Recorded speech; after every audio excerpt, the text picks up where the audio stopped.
Hey guys, Brande Roderick here from Starsky and Hutch and the new film Wineville.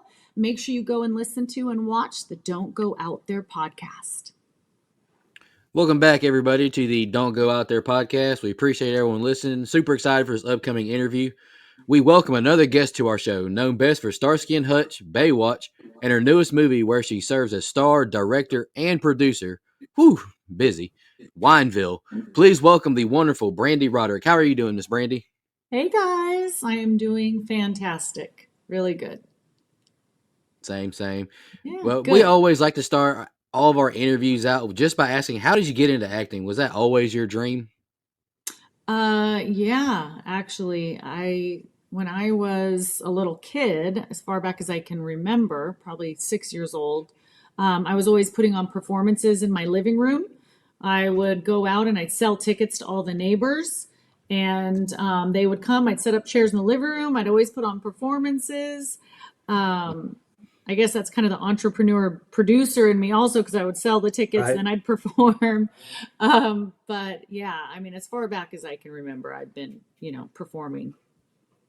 Awesome. I love that. Yeah. One of your first major roles was in Baywatch in 2000, where you starred alongside Jason Momoa. Wow. How did that role come about? And what was the experience like working on such an iconic show alongside a young Jason? Um, well, it came about, I was actually going in to audition for a new TV show. It was a volleyball show. But it was the same casting directors. And when I was done auditioning for that, they were like, Brandy, you have to come meet the producers of Baywatch that were casting for that. We think you'd be perfect. Do you want to audition for that? And I'm like, heck yeah. I mean, number one watch show in the world. So they took me in real quickly to meet one of the producers.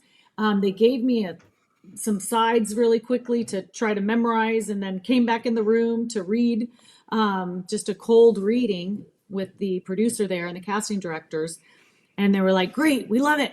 We're having a screen test in a couple days. Do you want to come screen test? I'm like, yes, I do. So I went and with my acting coach and studied and had the couple days to prepare, whereas everybody else had weeks.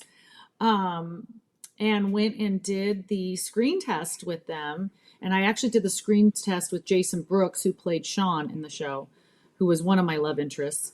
Um, and then got the role.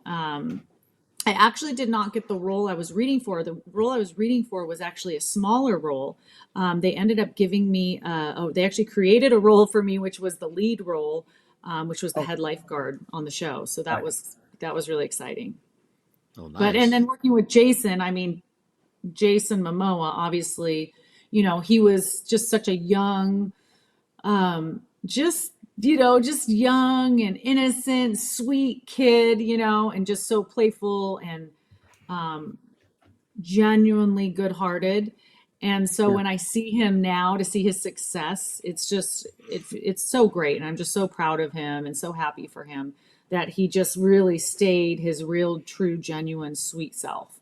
And you can see it sometimes, like in Aquaman, there was a scene where they're at the bar and they start laughing and having fun before hmm he ends up fighting. And it showed his real personality. Like I was like, that's him. That's really Jason. So, it was really cute to see, and I love seeing his success. That's awesome. I won't watch that the same way anymore, knowing that, hey, Yeah, that's really him now. yeah, Uh, yeah, Another role that I certainly remember you from is Heather in Starsky and Hutch. And this movie's such an underrated comedy. I watched that movie countless times, all yeah. growing up during my high school years, college years. Talk to us a little bit about your experience working on that one. That was so much fun. I mean, not only to work with Ben Stiller and Owen Wilson, but now, Todd Phillips is an Academy Award winning director. Right. So I just felt really blessed that I got that opportunity. And the funny thing is that we shot the scene, in the locker room, did it the way it was scripted, and then we were doing another take, and Todd Phillips didn't tell me, but he told, or I don't know who told who, but Ben and Owen did the next scene all improved, and I had no idea they were going to do it. So they were, asking me all these crazy questions, and they ended up using that take. So the take that you see in the movie was actually improv. Like they asked me, what my sign is, and I was, so that was all real reactions. My real sign, they asked me what my weight is. I had to tell them my weight. So that was all just real genuine stuff. And then they ended up using that instead of what was scripted, which was really cool and a fun, experience to just improv naturally with those guys. Oh wow. God, I love that movie. I love stories like that too. Yeah. And Starsky and Hutch wouldn't be the last time that you worked with Snoop Dogg either. So Yeah. another credit that stands out to me is Hood of Horror. That's got Snoop Dogg, Danny Trejo, Billy D. Williams, Ernie Hudson, friend of the show, Lynn Shay. I mean, the cast Mhm. goes on and on. It's such a fun movie. How did that role come about? And is there any fun stories that you could share? Well, actually, so I went in and auditioned again. This is so funny. I went and auditioned for another movie that these same Oh, producers were producing. Um, nice. and I was auditioning, and there was a guy in there who was actually going to be one of the producers, like a sportscaster. Um, and at the end of it, he asked me out and asked if I'd go on his sports show or whatever. I said, sure, blah, blah, blah. Anyway, it ends up becoming my husband. Um, and Wow. he actually um, told them to call my agent to come in and read for this particular role. And that's Nice. how we met. It was like the casting couch, like the old Hollywood casting couch stories. But they didn't end up making that movie. They ended up making Snoop Dogg's Hood of Horror. So I didn't get the other role because Ah, they didn't make it, but I did end up getting the Snoop Dogg role. But nice. it all happened because this guy saw me on The Surreal Life and wanted to marry me. So he called me in to have me audition for this other role. So that's kind of how that all happened. Oh wow. Golly. Yeah, I Everything's know. It's it's meant crazy. to be. It's meant to be. Yeah, all these crazy stories. All right, so before we get into the reason you're here, Wineville, I wanted to ask you about the many hats that you wear. Nico briefly mentioned that at the beginning here. You're not only an actor, you've done producing work as well as now directing. Talk to us about the just the different challenges, that each job has, and do you prefer one or the other? Well, I can tell you that doing all of them is very challenging. I don't think it's normal to do everything. But it was great for me to do that because this is my baby. And, I wanted to create this film and do it the way I wanted to do it, and not have to worry about somebody else's vision or opinion. But I mean, it's very hard to be an actress on a film as well as being a producer and trying to put out a million fires. For example, day one, our seamstress or costumer got COVID. So, and our movie is from 1978. It's a period piece. It's not like you can run down to Walmart and just get things, right? I mean, it was, Right. so we had to scramble to try to find someone to cover her on day one. So that was already a huge thing. On another day, one of our set designers sprayed spray paint in her face. So I had to deal with getting her to the emergency and dealing with that, dealing with SAG's rules on COVID. I had to do a Zoom with SAG on set. So, I mean, there was just so much going on. It was just pretty much insane. But as insane as it was, I absolutely love it because I love filmmaking and it's my passion and my dream. And I love it so much, but it is so much freaking hard work. I think that next time, if I did direct, I wouldn't give myself such a large role.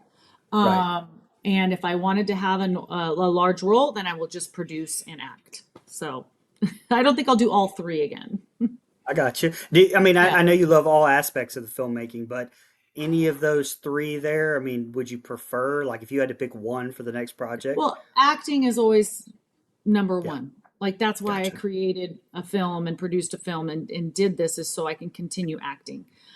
Because when I did take on this project it was during COVID and there were no jobs, right? So that's the Yeah. whole reason why I started is I have to act. I love it so much.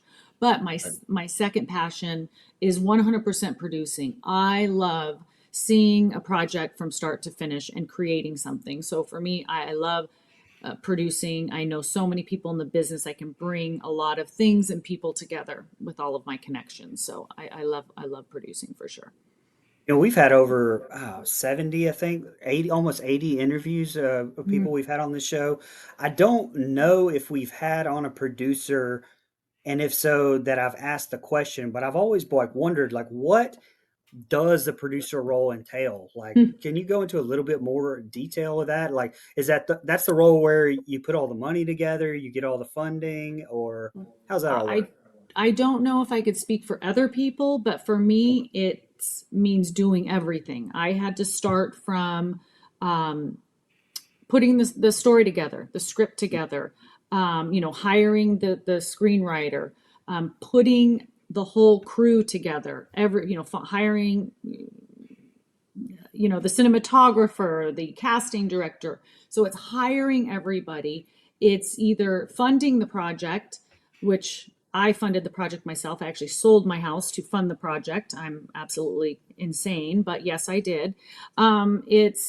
It's doing everything, getting everything ready for going to set. Hiring Right.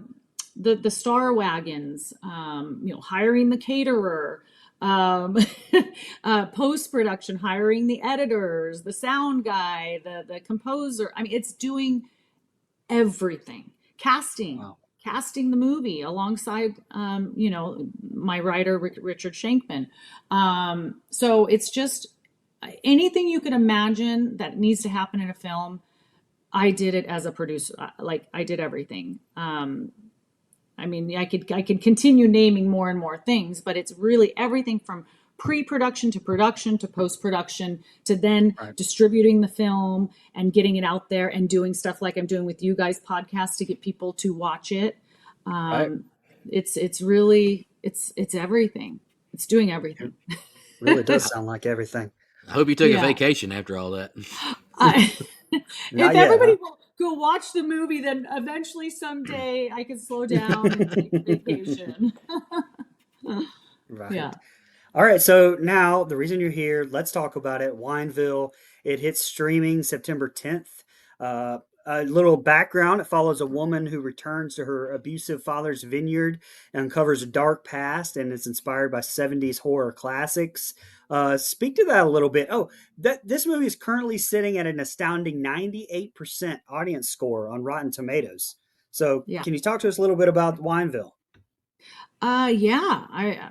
Wineville was based in 1978, so it's a period piece. Most people and critics and reviews have kind of compared it to the feeling of Texas Chainsaw Massacre. Um, Although we are not really like a slasher crazy, movie like that. We're a little bit more plot driven and we have lots of plot twists. But it is definitely a serial killer family, loosely based on the chicken coop murders. And we definitely deliver on the gore, but it's not again your typical slasher film. Right. But it is definitely you're going to leave. Well, would say the theater. It's not in theaters anymore, but you're gonna leave the film thinking, "What the heck? I was not freaking expecting that." Like you're gonna be Nice. totally, blindsided completely, which is my exact goal that I wanted to have happen. I love the fact that people cannot figure out what's happening, who the killer is, and we just throw so many twists at everybody. Nice. So what is you're the star, obviously. What tell us a little bit about your character without giving too much away. Tess, she had some horrific, horrible things happen to her as a child, Okay. which we do get into in the film. But because of those horrific things at 15, she had to run away to Las Vegas, then had a terrible lot of things and terrible things happen in Las Vegas, as she grew up, but then she had a child and she has to come back as you had mentioned to the family vineyard because her father dies. But she's really just started out as a really messed up kid, and then had to grow from that. And, when something messed up happens to you as a kid, right, you can either get really strong from it and grow from it and become powerful from it, or you go down Right. a really bad road. So thankfully, she is someone who became very, strong from it. Yeah, tell us about some of your castmates, and you've got you've got a lot of veterans in the business. Carolyn Yeah. Hennessy, I know, is on General Hospital Forever. Mhm. Seneca Paliata. Who else? Who else is on there? Tell us about your So cast. Yeah, I was about to Texas, ask about Texas yeah, Battle. Yep, Texas yeah, Battle. He's in Wrong Yep. Turn 2, Final Destination 3. Yeah, he's a yeah. horror. He's a horror icon. Exactly, and that's one of the reasons I cast him, because he is known to the horror genre fans, right? But Hmm. Texas is just like a complete professional. I knew that if by hiring him, he was going to show up and be prepared and give an amazing performance, which he 100% did. With Carolyn Hennessy, a funny story about her is when she came through the casting process and we saw her tape, we were like, holy shit, this is Margaret. Like, she is Margaret. But the problem was, in real life, she's young and pretty. She's like a beautiful woman. And Aunt Margaret is like in her 70s. She's supposed to be like, the spinster old aunt. So we had to call up our hair and makeup people and ask them, hey, can you make this beautiful woman look like an old hag? And they were like, well, it's going to be hard, but yes, we can do it. So thankfully they said yes, because we had to have Carolyn Hennessy for this role. And if you've seen the movie, you will know exactly what I'm talking about. She gives this character so much spookiness and creepiness, and it's the perfect role for her. And I don't know how she does it so easily. Yeah, Awesome, awesome. yeah, Yeah, I definitely saw a Texas Battle in there. I was like, wow, I know him. yeah. Before we let you go, I do want to ask one more question. There's a trend going around social media asking actors, writers, directors what their top 4 letterbox films are. So I got to know, Brande, Roderick, what are 4 of your favorite films of all time? I know it's a tough question, but what are the first 4 that come to your mind? This Doesn't have is to be hard. horror either. This is hard because when you ask somebody their top films, it's so personal, right? And people can Right. be so judgy and judgmental, right? If you say the wrong movie or you say a movie that people are like, oh my God. So this is a hard question to answer, but I'm going to No, answer it no judgment truthfully. here. And they I'm gonna change a lot. We understand that. Ours change all the time. So, first and foremost, the film that had the most impact on me my whole life, it's been my favorite movie. I bought a house because of this movie. I created my vineyard under this name, but Gone with the Wind is Mm. 100% has been my favorite movie since fifth grade. That's when I first saw it. I love the love story. My vineyard is called Terra Vineyards. I have Airbnbs, and they each have their own room. There's the Rhett Butler room, the Scarlett O'Hara room, the Terra Cottage. So I love that movie. That's my number one movie. Number two, you guys probably have never seen, but again, it had a huge impact on me at a young age. The movie Spartacus, the original, not any of the new ones. Um, but that for sure, was I love that movie. Third, which I know I'm going to get judged on, is one of my top Oh, movies. But I love Pretty Woman. ah, Julia Roberts, Richard Gere, like that is one of my all-time favorite movies. That is one movie I can watch over and over again, just like I can watch Grease over and over again. I saw Um, that. I saw that movie way too many times when I was younger. My with parents watched Grease, that movie all the time. No, Pretty Woman. They oh, watched Pretty the movie. Woman, They yeah. watched Pretty Woman all the Oh, time. would you say your mom watched it all the time? My parents, yeah, both of them, Yeah, yeah, they watched it all the time. and then the fourth movie, which is so funny, and nobody would ever think this, and this is so bizarre that I'm even telling you guys this, but there is one movie that if I'm feeling down and out and I need a pick me up, there's only one movie that can make me feel good. Do you guys want to guess what it is? Is it a comedy? Yes. But it is the Starsky. cheesiest comedy you'll probably ever see. But for some reason, this Airplane, movie, Napoleon Airplane. Dynamite. No, Naked, see, or I those mean, movies would make sense. Those would make sense. Okay, but Naked mine Gun. is No. Night at the Roxbury. Oh yes, Oh, okay. okay. I love that. It just makes me happy. Yes, There's nothing wrong with that. absolutely, I got to ask you Yeah, one more. I got to ask you a yeah, question off the script. I saw where you were at a convention. You met Joe Bob and Darcy. What yes. are some favorite convention moments you've had? Well, that was one of them. That was one of my favorite. I'm so excited, and we're talking. I'm gonna actually go on the drive-in show, so I'm Oh, super nice, excited. very Nice. nice. I love them, but I've been going to that show for 20 years, that chiller show. So, and that's the one show, it's my favorite show I go to all the time. Favorite moments. I did love at one of the shows, they brought in the Starsky and Hutch car, Oh, and Oh, nice. nice. the original cast from Starsky and Hutch was there, and we got to take pictures together. I Nice. love that. I got to reunite with Jason Momoa at WizardCon, signing Okay. autographs, so that was fun. And I got to bring my son to meet him, which was really cool. You know, I was the coolest mom at that point. So I mean, I've had so many. I've worked and signed autographs with so many amazing people. I mean, I could go on and on with the exciting things, but those are two highlights, I guess. Awesome. I love that. Miss Brande, before we let you go, do you want to shout out your social media where our listeners can follow you? Any last things about Wineville where they can stream it? Yeah. Yeah, I would just, if everyone could go watch Wineville and support an independent filmmaker's dream, I would appreciate it. And of course, rate and review it on, IMDb and Fandango. But they can, watch it anywhere, Amazon, Apple. If you go to winevillemovie.com, it tells you all the links of where you can watch it. Also, follow us on Instagram and Facebook and Twitter and all the things. And you can also follow me, Brandy Roderick. But yeah, that's it. I just appreciate you guys having me on. Of course. Thank you for joining us. Anytime. Thank Thank you so you. much. All right, guys. Thanks.